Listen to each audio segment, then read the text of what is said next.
TV6. We want to make sure that you're aware of the facts about this disease as well as the importance of early detection. This morning, Ashley Kirkland will be live at Marquette General Hospital. She has more on the topic. Good morning, Ashley. Good morning, Vicki. Now, the more that doctors and society learn about this disease, we really realize that early detection is key to the survival rate of most patients who are diagnosed with breast cancer. Now, when you're diagnosed in stage 1, which is an early and localized stage, there's a great chance, about 98% of a 5-year survival rate. Right now, we're at Marquette General Hospital. We're in the radiology, breast cancer and radiology center. This is where they're going to get mammograms. In this room, you're going to get your biopsy if they do find anything in your breast after a mammogram, and then they'll take that biopsy to a doctor to be examined. We're going to talk to one of those radiologists a little bit later. She's going to talk to us about all of the facts of breast cancer and answer all of our questions. So we'll be back with that, Vicki. I'll take it back to you for now. Ashley Kirkland reporting live in Marquette, TV6 News. October is Breast Cancer Awareness Month. According to the National Breast Cancer Foundation, 1 out of every 8 women will be diagnosed with breast cancer in their lifetime. It's the most commonly diagnosed cancer in women. So Ashley Kirkland joins us live this morning in Marquette General. Tell us more about the facts about breast cancer and how it can be detected early. Ashley? Well, Vicki, there's so many facts thrown our way about breast cancer, early detection, and survival rates. I'm here at Marquette General Hospital. I'm with radiologist Dr. Heidi Henry. Dr. Henry, thanks for being here this morning. Now, what are the things that women should look for, I guess the signs to know if maybe they have a chance of having breast cancer? Well, I think the most common thing that you want to look for when you're doing a physical exam is to look for a lump. Now, all breasts are usually, in general, have somewhat of a contour to them. You got to get used to what's normal for you. So you're looking for a change, a lump, a focal area of thickening, perhaps a skin dimpling where a portion of the skin kind of gets puckered in, or any bloody or clear nipple discharge. And the way that you guys, I guess, really detect it is through a mammogram. Explain to us what a mammogram is or what that procedure looks like. Okay, mammogram is actually just an x-ray of the breast, and this is a mammogram machine here. And so basically what we do is we get 2 images of the breast, one from top to bottom, so the woman is in here, top to bottom, and then we also get an image side to side of the breast, and that's a general screening mammogram. A diagnostic mammogram is a mammogram where you're getting those same views, but you're usually getting extra views because there's an issue or a problem. Like, let's say a woman had a lump, she would get that specialized diagnostic mammogram. And you guys recommend mammograms after a certain age, but for younger women like myself, first of all, what is that age that you recommend a mammogram for women to start having them regularly? We recommend that women begin screening mammography at age 40. That's for the general public. There are some smaller subset of women that would start earlier. Like, for example, if your mother or sister has a history of breast cancer and they were diagnosed young, like if they were diagnosed at age 43, you want to start 10 years prior to the age in which your mom or sister was diagnosed, so you'd start at 33. Some women that have the breast cancer gene and they're more susceptible to getting breast cancer have a BRCA1 or 2 gene, they start in their 30s. But most women start in their 40s, and then you get your mammogram every year. And if you don't have a history of that in your family, and for women like myself, I don't have a history of it, and I'm below 40, below 30, we shouldn't get mammograms at all? Well, you should, if you're in your 30s, you should be doing your monthly breast exam. If you feel something, and if you feel a lump, then you go let your doctor know, and you would get that mammogram done earlier. Okay.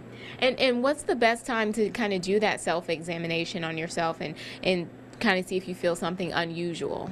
I think the easiest time is everybody takes a shower. You do it in the shower, and you try to do it after your period, and that's where some of the swelling goes down in your breast, and you're most likely to feel that lump. And if you do it at the same time each month, you get kind of used to what's normal for you. Now let's talk about early detection for a moment. What are the survival rates are really high when women detect things early on? What is it that you've seen as far as early detection and survival rates? Well, you know, for me, breast cancer starts at a very tiny stage.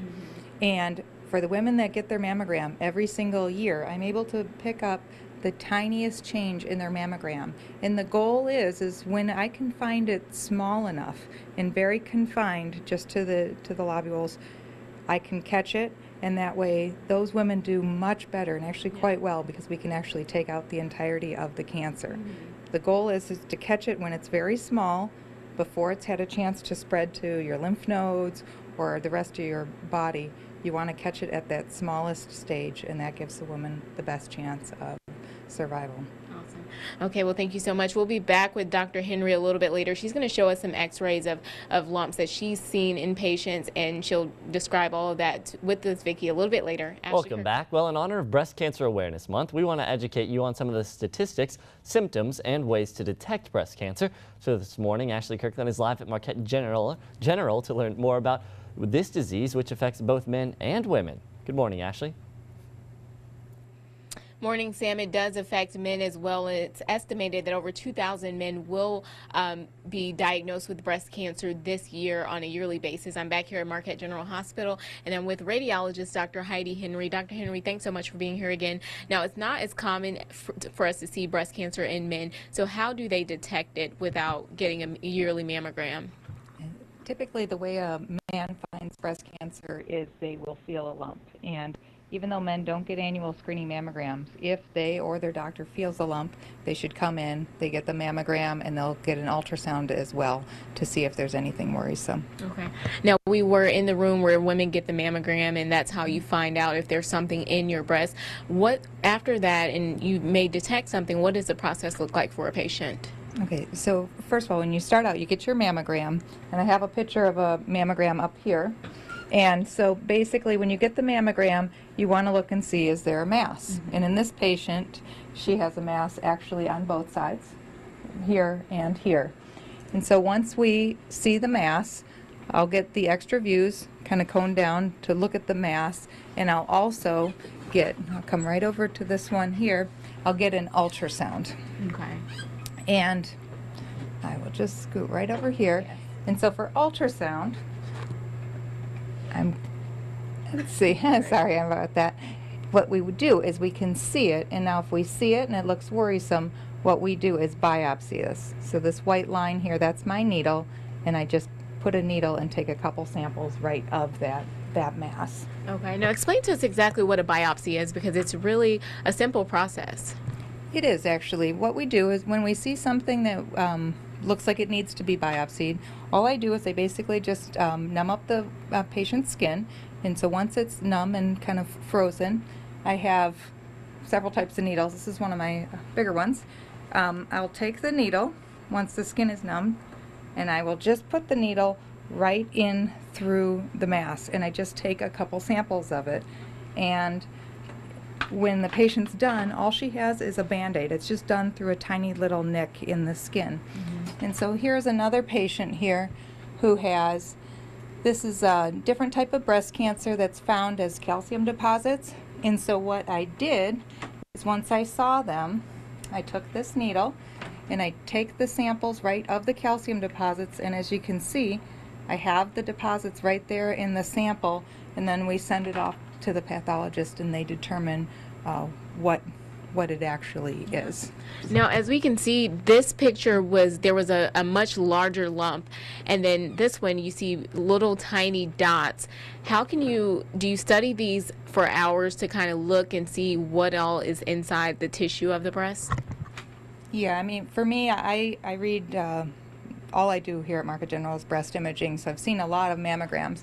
And what you want to look for on a mammogram is cancer presents usually in two ways, as a mass or calcium deposits. And the most important thing is looking for change. And this is probably the most common way I see cancer. It's a patient, here's our mammogram, and these tiny little dots of calcium, they're basically like the size of a grain of sand. That is her cancer. It's very small, it can fit kind of like on the head of a pin, and so that was her cancer. But with her, she also felt something as well. So what we do is she has a very dense breast, so I came over here. This is actually the same patient over there on that ultrasound. We'll look also with ultrasound as to what she could feel. So she also had two cancers. The cancer that presented like the calcium deposits, and then the cancer that she could feel that I biopsied. Yeah, and you say that sometimes that it may not even be detectable on the mammography, that there's another procedure that you guys take. Yeah, sometimes when you can feel something, I do the mammogram, it looks okay, I do the ultrasound, and I can't find it, but I can feel it. I'll do a third test, it's called an MRI, and it often finds breast cancers as well. Okay. It's more Well, sensitive. Okay, well, thanks so much for all of your work here at MGH and all of your expertise. And if you have more questions, make sure to log on to or go to their website, mgh.com, or to go to the National Breast Cancer Awareness Foundation. You can find out much more information. Also, stick around for more of your TV6 Morning News.